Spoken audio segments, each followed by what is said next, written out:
Hola, bueno, en lo que habíamos quedado en el video anterior de, de hacer la librería en Java para conectar y enviar sentencias SQL a una base de datos MySQL. Entonces vamos a continuar. Habíamos quedado ya en la conexión y como habíamos comprobado fue satisfactoria. Ahora tendríamos que hacer la parte de recibir los comandos SQL, perdón, las sentencias SQL y ejecutarlas, para lo cual vamos a crear un método que se va a llamar MySQL Query, simplemente por estandarización, porque en PHP se maneja el mismo comando. Entonces a mí, no sé, a las demás personas puede que se les facilite acordarse de ese método. No vamos a continuar.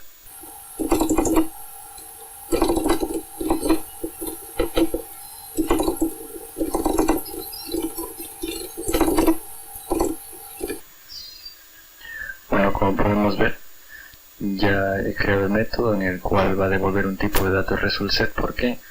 Porque van a haber ejecuciones de SQL que van a devolver resultados, por ejemplo el select, o a la vez cuando usamos un procedimiento almacenado que devuelva algún resultado. Entonces utilizamos esta estructura. Y en el string, el parámetro string SQL es la sentencia que vamos a recibir y enviarla a través de nuestra librería. Entonces a continuación lo que vamos a hacer es activar la conexión.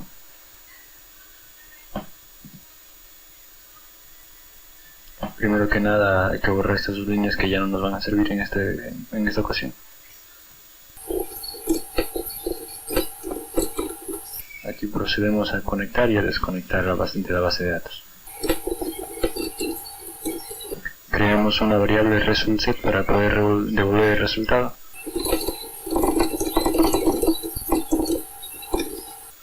Y devolvemos esa variable.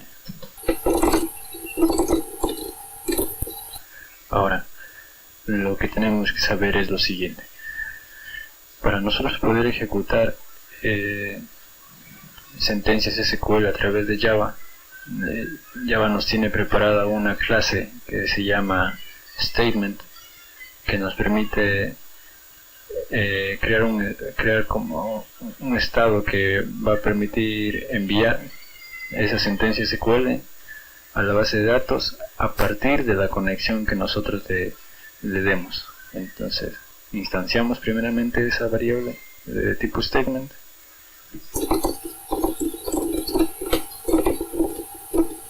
A partir de aquí vamos a hacer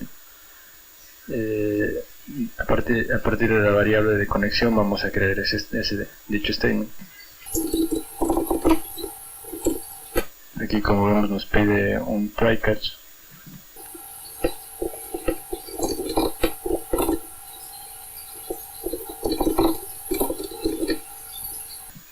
Ya que tenemos creada la variable statement a partir de la conexión, nosotros ya podemos ejecutar esa sentencia SQL. Entonces vamos a proceder a hacerlo.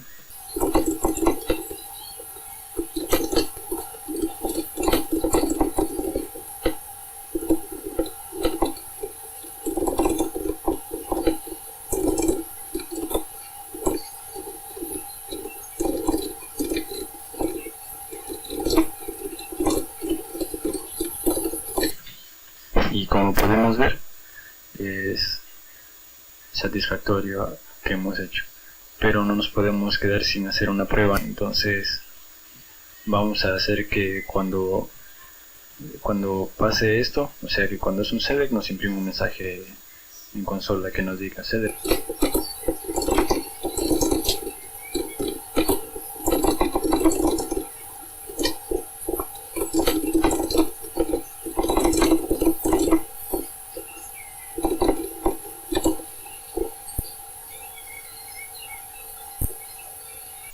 Y como podemos ver, la conexión es exitosa y nos identificó que es un select.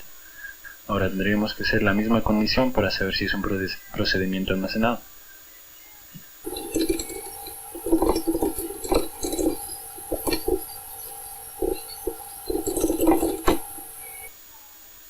y podemos ver que funciona correctamente.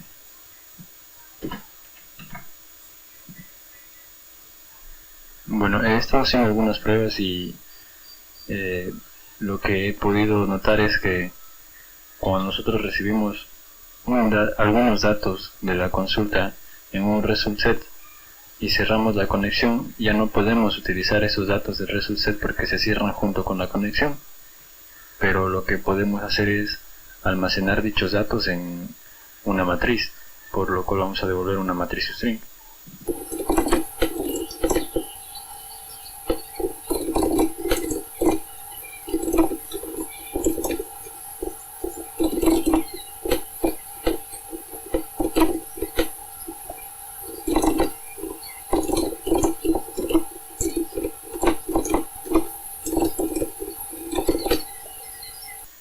Hasta aquí lo único que he hecho es como los preparativos más o menos para poder almacenarlos en una matriz.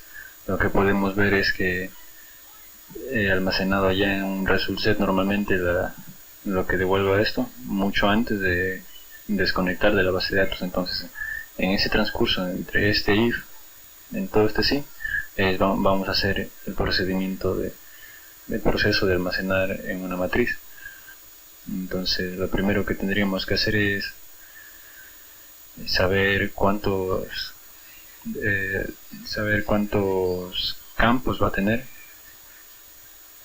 nuestra matriz, es decir, cuántas columnas. Lo que podemos hacer es utilizar el result set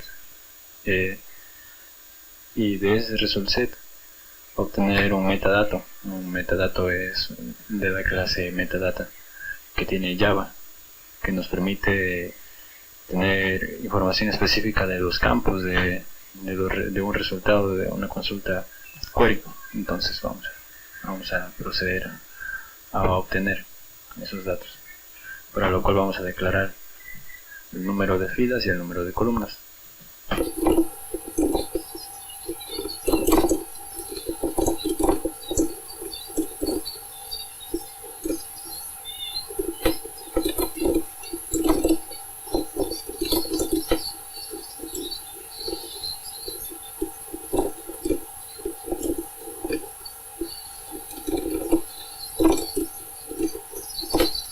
Ya, lo que he hecho es, para obtener el número de filas que tiene nuestro resultado, es primeramente ubicarnos en la última y obtener el número el contador de esa fila, es decir, el número en el que se encuentra, como si ya sabemos la cantidad de registros que tiene. Y para poder nosotros después recorrerlo normalmente tenemos que volver a ir al primero. Ahora sí, tendríamos que recorrerlo con while.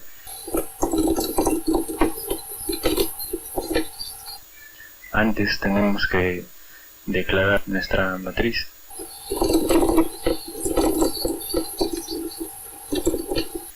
Y aquí le indicamos que vamos a necesitar la matriz que desea la cantidad de f, el número de variable, el número de filas que tenga esta variable y el número de columnas que tenga la siguiente. Por lo cual he puesto algo al revés. Creo que f tendría que indicar las columnas, no hay problema, y acá ubicamos las filas. Ya, ahora estamos bien. Y siguiente de esto tendríamos ya que comenzar a obtener los datos. Para ello vamos a ubicarnos en cada columna dependiendo de cuántas columnas hay, por lo que podemos recorrerlo rápidamente con un for.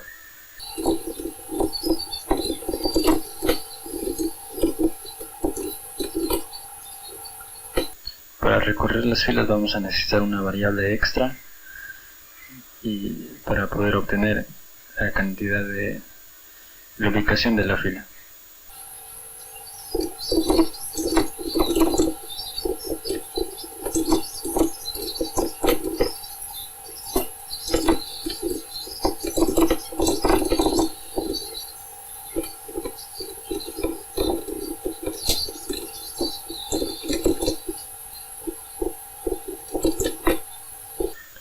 ya de esta manera nosotros ya estaríamos obteniendo esos datos en la variable R. Entonces podemos probar a ver si es que tenemos algún error, tal vez por una equivocación de index.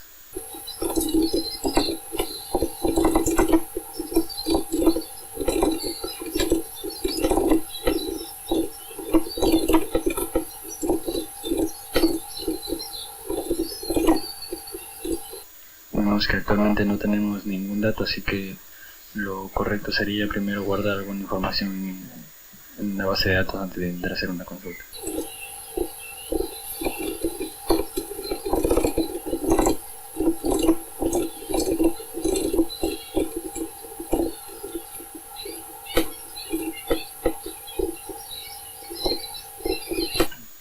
Podemos ver hasta ahora que al menos en la inserción es exitoso, no hay ningún problema.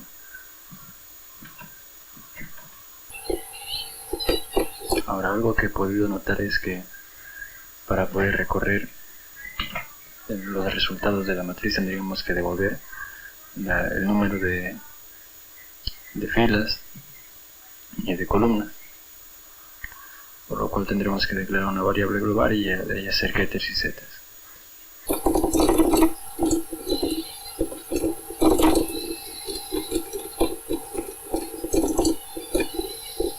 Lo más rápido es hacer clic derecho en una parte de nuestro código, dentro de la clase obviamente, insertar código, la opción getter, y señalar de lo que nosotros queremos sacar el getter. En este caso es el número de columnas y el número de filas.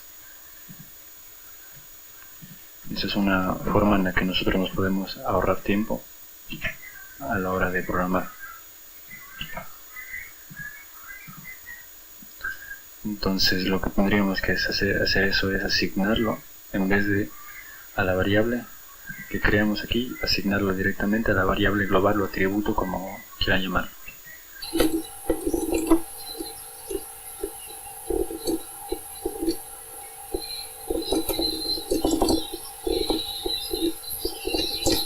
Y listo. Entonces vamos a proceder a hacer la prueba.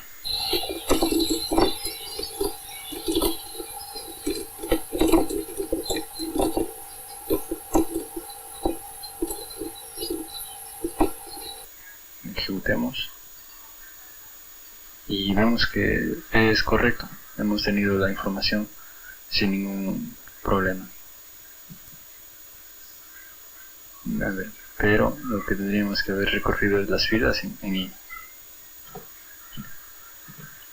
Y en cuanto a columnas, ponemos el dato que nosotros queramos conseguir. En este caso el 1 sería el campo dato que tenemos en la base de datos, y es correcto. Entonces lo último que nos faltaría probar son procesos almacenados, que igual vamos a hacer una consulta simple.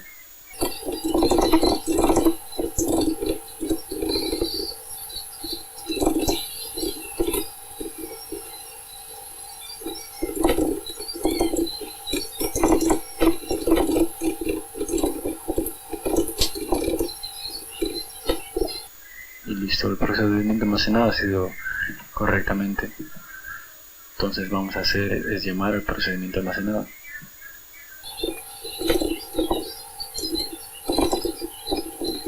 Probemos y vemos que es correcto.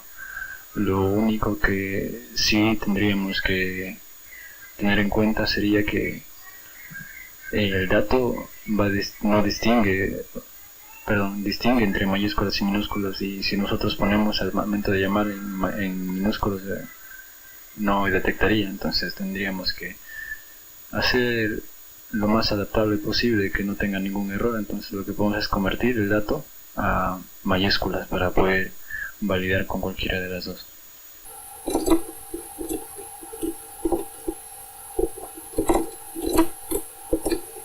Entonces vamos a llamar el proceso almacenado